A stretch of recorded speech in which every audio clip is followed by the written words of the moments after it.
Hey folks, Kevin here. Well, it's July 22nd, 2022, and I thought what I'd do is try to give you a little bit of an update on the progress, what's been going on in the forest here. So right now I'm in the area where I've been putting in hugelkultur pits, and hugelkultur just refers to earth or dirt covered wood. Often you'll see permaculturists and hugelkulturists lay down logs and branches and material, then cover it with soil and then plant into it. That's not specifically what I'm talking about. I'm talking about digging big holes in the ground, removing the earth that's there, in this case gravel, because our property's got lots of gravel on it. Some places really bony, meaning really stony. So here's the last hugelkultur pit that I think I showed. It's right underneath this area here. So this is number 3 in this area here. There's one right over there where Pepe is. There's a hugelkultur pit there. And there's a hugelkultur pit right here as well. The third one is here. And the fourth one is right over here. You can still see the color of the more of the topsoil that I put on top of the area that I get out of an area up over in there. So this is the fourth pile, and I've been knocking this one down. This is about 2/3 gone at this point. That pile I've only taken a small amount. That's the third pile. This is the fourth pile, and I'm using this down covering stone built roads. So I've been using stone wall material. So we'll walk up to where the stone wall material is here. And I'm rapidly running out of stone here in the property. Name of our road is Stony Robbie Road. It was named very, very well because of so much glacial deposit of gravel and lots of stone. So there's stone walls, stone piles, and over the last few years, the low spots I've been filling in with the stone and then using the earth that I excavate out of the, and oh, there's another small little pit over here. So I use the material that I excavate out of the holes, fill that in with the tree stumps. So like all of this material here, all of this woody material here will end up going in hugelkultur pits. So all of that will break down and it'll hold water. Most people would take this and put it all in a big burning pile and burn it, releasing CO2 up into the atmosphere. And I've chosen to go ahead, put this into the soil, sequester the carbon, keep it from going into the atmosphere or slow it from going into the atmosphere, enrich the soil, increase the amount of water retention as well. So this is the stone wall that I've been working on. So all of this is new since the last video, right up to, I think I showed this tree in one of the last videos, but the stone wall went right up there, past that tree right there, and those were the stone foundations up there. Now I have started taking some of the stone foundation on the other side over there out as well, but so working my way down. So I'm going to take Elon in a few minutes here and break up more of the stone wall, and I might include a little bit of footage here.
of me taking out some of the stone wall from here right up to where this tree is, and I deposit it on the other side there. Then I come in with the Hulk, the Takushi TL12 V2 vertical lift track loader, and I take that and I drive it way down and back and create the base.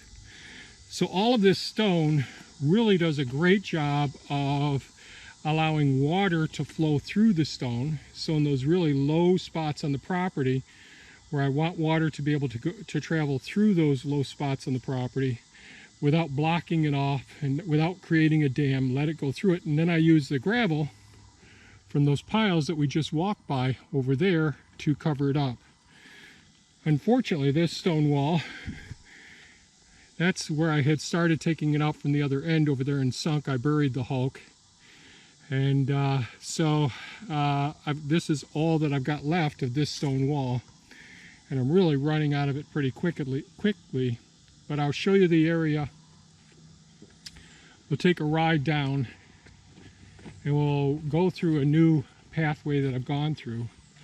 So what's one of the things, besides all of the woody debris, the decomposing wood that's on the forest floor, the stumps from some of the trees that I've ended up taking out, and I've taken out quite a few of the ash trees that have been dead, and lots of trees that have been destroyed because of the grapevines being so massive here. And I've made videos about that, so you can go back to that. I still have a couple more trees that have been drastically damaged that I'm going to have to take those trees down, but that doesn't have to be done right away. So I just got done greasing Elon, the Takushi TB290 here. And so the road that we've been taking, driving back and forth, is down around in here that we've gone down before. We're going to go down a different path right now. So, and in another video, I'll go over how we're going to go about managing the forest. So we're going to break it up into small little plots, manageable areas, so that we can reforest it, do an inventory of what is there, remove anything that could be diseased or damaged, and then plant the appropriate trees and protect the seedlings that are good, that are there. So we'll be using tree guards, even with some of the trees that have already started there, and try to keep it from the deer topping them off. So we'll take a quick ride down to where we've been depositing the wood now, the stone now.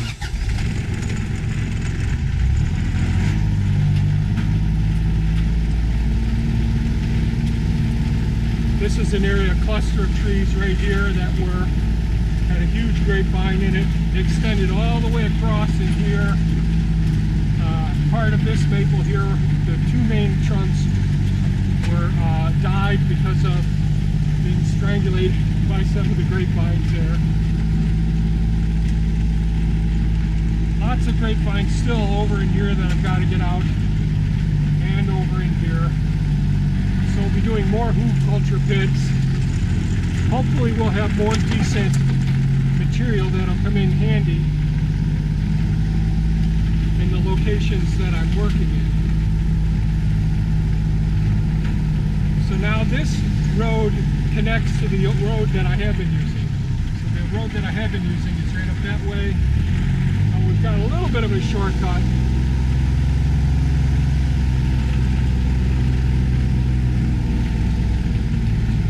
So the goal this year and next year is to get our main access roads established on this property, and then get the trails established on this property, and reseed, replant all of the new forest growth that we want to develop on the property. Now we're heading down by the beaver ponds.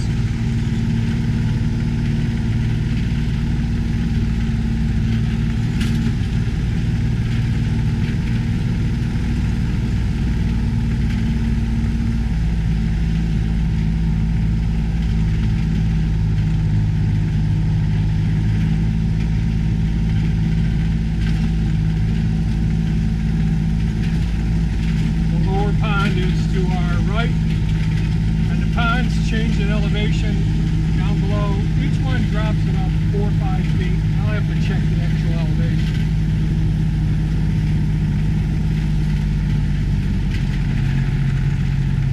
So I'll probably either in this video include now, depending on how much time. We're running out of time to get anything done.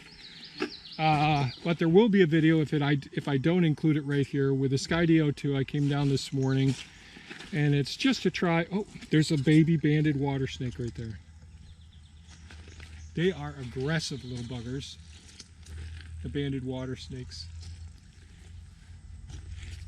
Their saliva is pretty nasty. It has lots of microorganisms that you don't want to get inoculated with. When they do bite you, they can really stick you. I've been stuck a few times. And we have some real big ones down here too. So last year I got to about to here, right where I'm standing right now.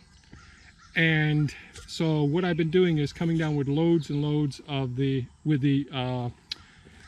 track loader, the Hulk, the Takushi TL12 V2, and working my way down here. Now, if I were to keep this road going straight, I'd run right into another section of the pond, because the pond, this upper pond here, works way out around here, around the other side of these trees here.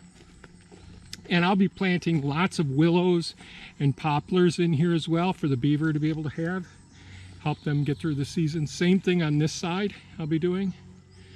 But this is all sloped down and goes lower and lower down to the third pond level down there. But it's pretty gradual, and lots of sediment over the years has been deposited in here.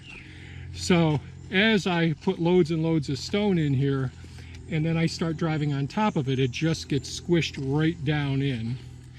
But by using all the stone, the water can work its way under the gravel here and out the other side of the stoneway here. And there will ultimately be a time when, during the spring thaws and all, this will start to wash over the surface here, which is just fine. I'll create some small depressions that are wide after I get the road in, so that we can have spillways going across the top, just like I put in there, so that it'll only be like once a year that there'll be a significant amount. So now the ground level actually starts to slope up here, and just on the other side of this tree right here, on the other side of this tree here, is where the beaver dam wall is. So what I'm going to try and do is make my way around. But one of the problems is we'll run out of our new property. So right now I'm on our new property, the property that goes to the next road over in that direction. But there's only so far I can go before I'll be on a neighbor's property. So that's what I'm trying to make sure I'm keeping close track of where we are. And so I'm going to try and get my way between this tree here and this tree here, gradually work my way up and see what the elevation of the land is there. I'd really like to purchase a section of their property over there, but you know, not everybody wants to have their property be like a basic sanctuary, a nature center like we're doing. Carol, the person that we bought the property from, that we're on right now, she just brought her granddaughter over to take a tour, and they're just absolutely delighted with what we're trying to conserve, habitats for all the various species that inhabit this area. So it's wonderful that we're able to do this. It does take a lot of time and planning, and you know, it's coming bit by bit, very slowly. So I don't know, I may include some of the drone footage. It'll show going in this direction here behind me, but you'll see that it sort of curls in this direction, and then we have to go around that peninsula of water of the pond that goes in that direction. So that's about it. I don't know if I'll include it in this video or upload it in the next video, because this is probably getting a bit too long as well. But that's an update as of July 22nd, 2022. Lots of things going on here in the property, and hopefully we'll be doing an update on our overall perspective, since Thea being retired now for 6 months and me being retired for like 10 years, what we foresee the next phases in life coming about or creating. You know what I mean. Stay safe, take good care of yourselves, and think about the future, folks. We're going to head into some more challenging times. I think things are going to get worse with food, housing costs, rent. I anticipate that's going to be going up. So the more that you can do to secure your needs for the next couple of years, I think would be very beneficial. Stay safe, take good care of yourselves. If you have any comments or questions, please leave them below. And by all means, folks, stay safe. Bye-bye now.